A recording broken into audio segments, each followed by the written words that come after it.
when you stop begging the past to become gentle and start becoming the version of yourself that pain could no longer keep buried. There is a season in an empath's life when everything feels like it is ending. The people you thought would stay begin to drift. Conversations become shorter, the energy changes, the old doors close, the same places that once felt familiar begin to feel heavy.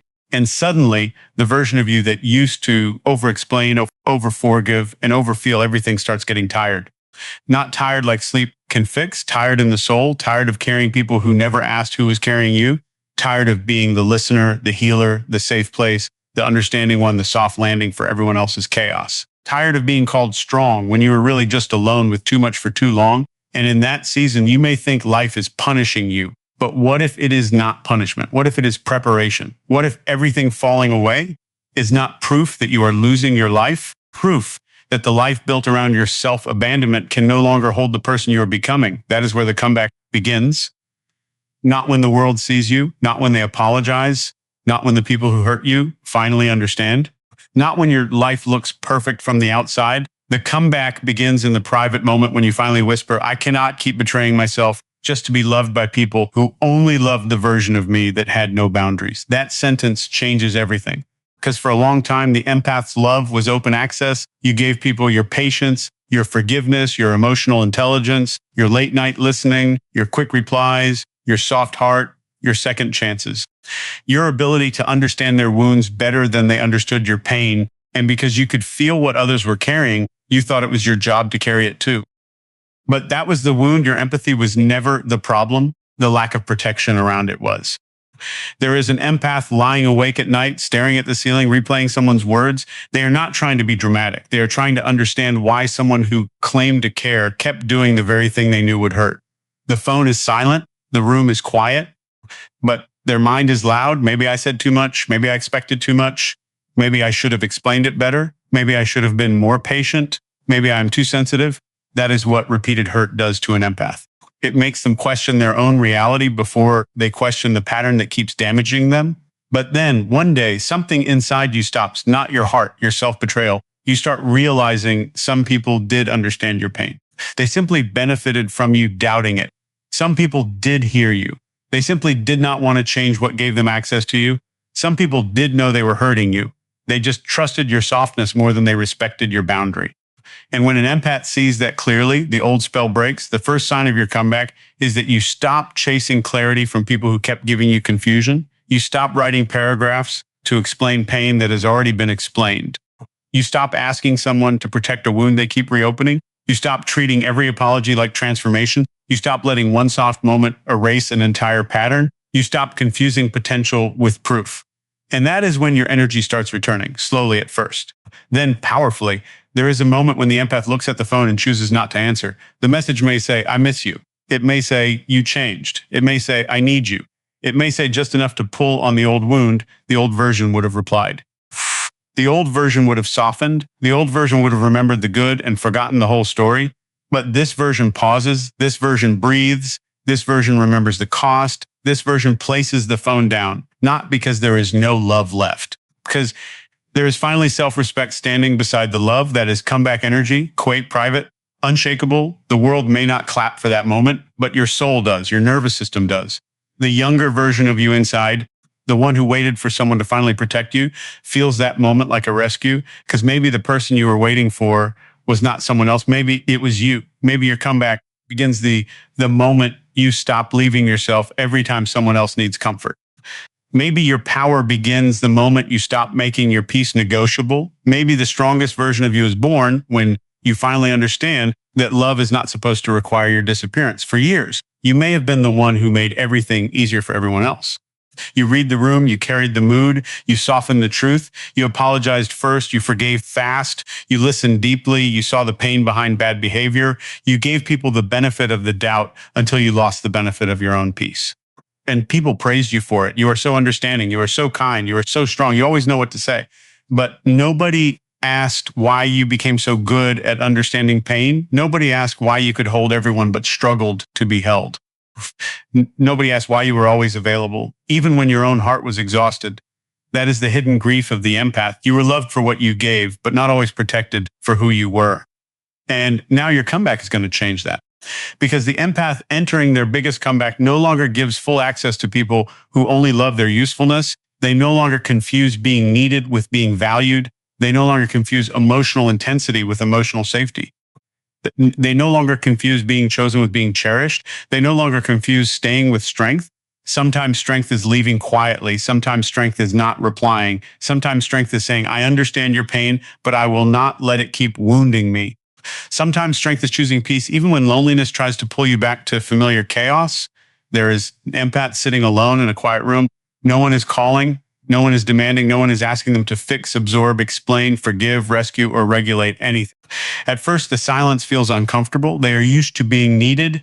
They are used to being occupied by other people's emotions. They are used to measuring their worth by how much they can carry.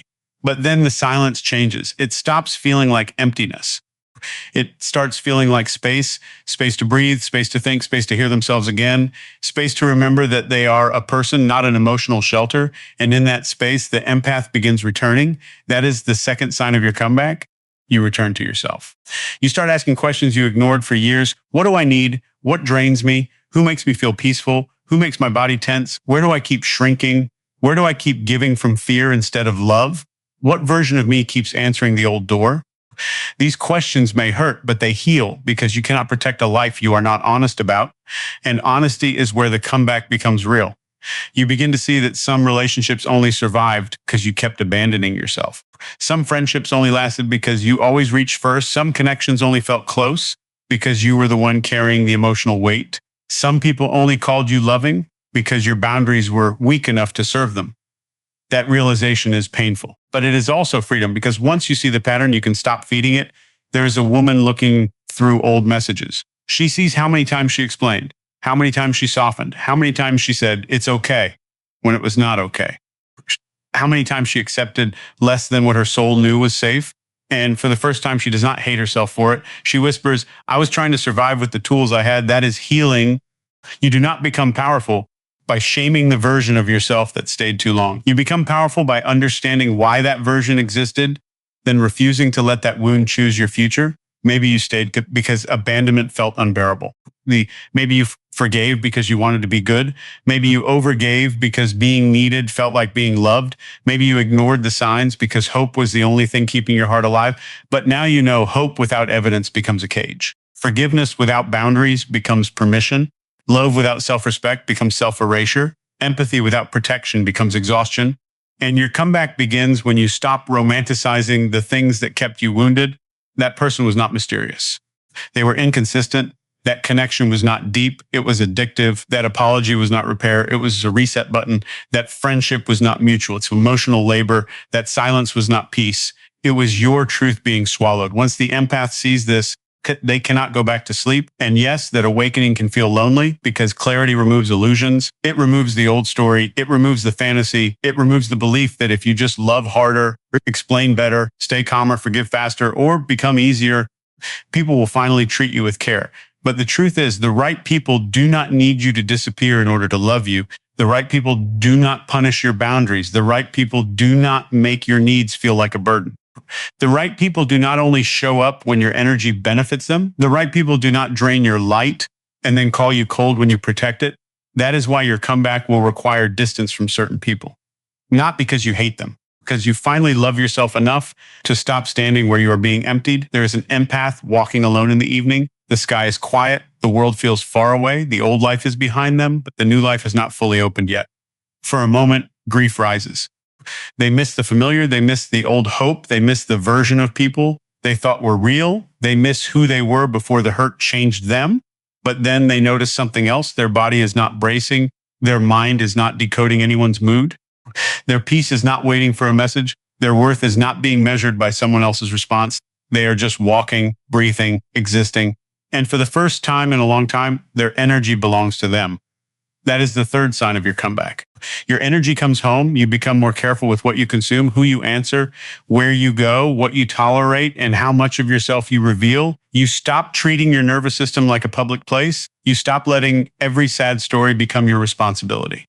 You stop opening the door just because someone knows how to knock on your guilt. You stop proving you are good by being endlessly available. And yes, some people will not like this version of you. They were used to the overgiver. the fast forgiver, the instant responder, the emotional translator, the one who turned everyone's chaos into something understandable, the one who kept smiling while carrying pain quietly. So when you stop, they may call you selfish. But sometimes selfish is what people call you when you stop being selfless in a way that benefits them. Let them misunderstand. The comeback is not about being liked by everyone. It is about finally being loyal to yourself. And when that loyalty returns, your whole energy changes. Your face changes.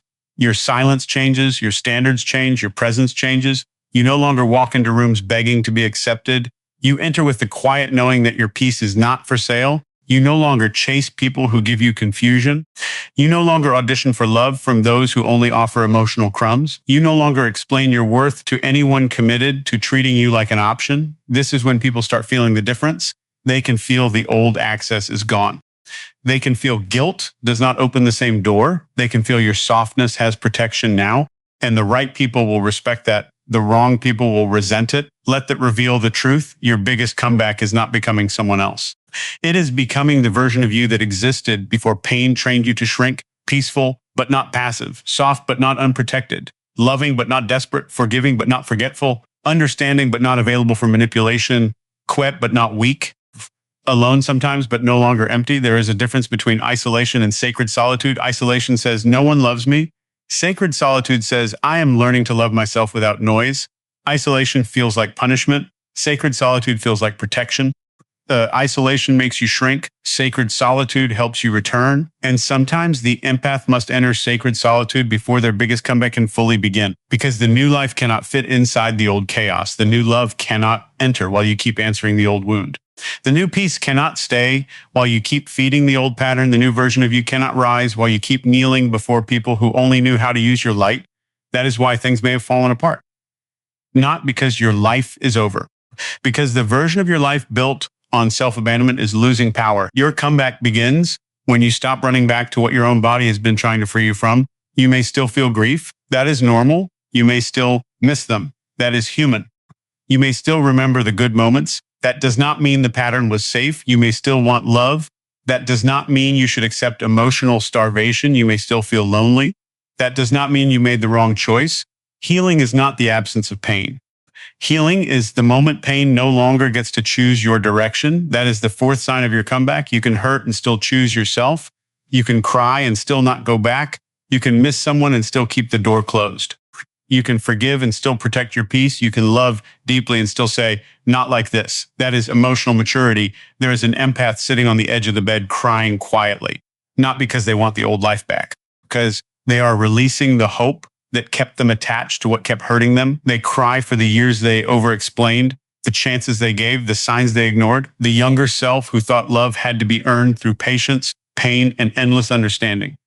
Then morning comes, they get up not fully healed, but more honest. They wash their face. They do one small thing that honors the new life. They keep one promise. They protect one boundary. They choose 1 hour of peace over one more cycle of chaos.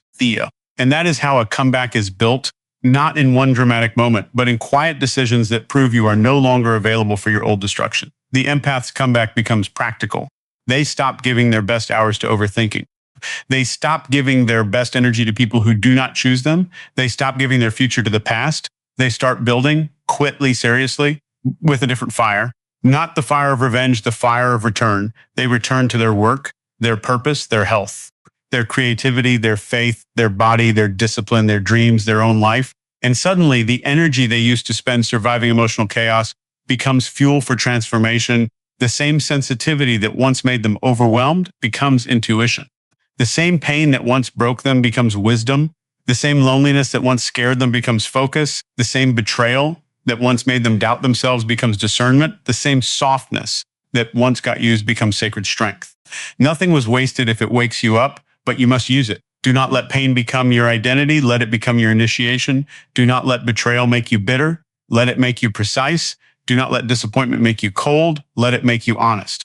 Do not let loneliness make you desperate. Let it make you whole. That is how an empath rises. They stop waiting for the world to apologize. They stop waiting for the person who hurt them to finally understand.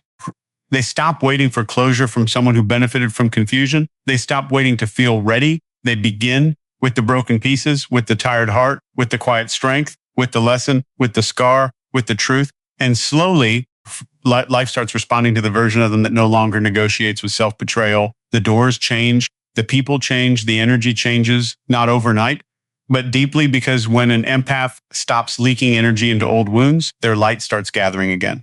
And when their light gathers, they become magnetic in a different way, not desperate magnetic, peaceful magnetic, not wounded magnetic, aligned magnetic, not the kind of light that attracts people who only want to feed from it. The kind of light that attracts people who know how to honor it.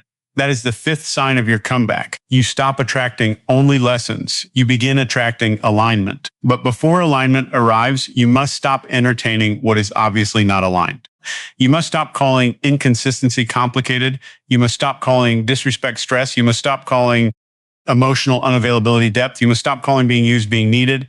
You must stop calling your own exhaustion love, because the comeback requires honesty.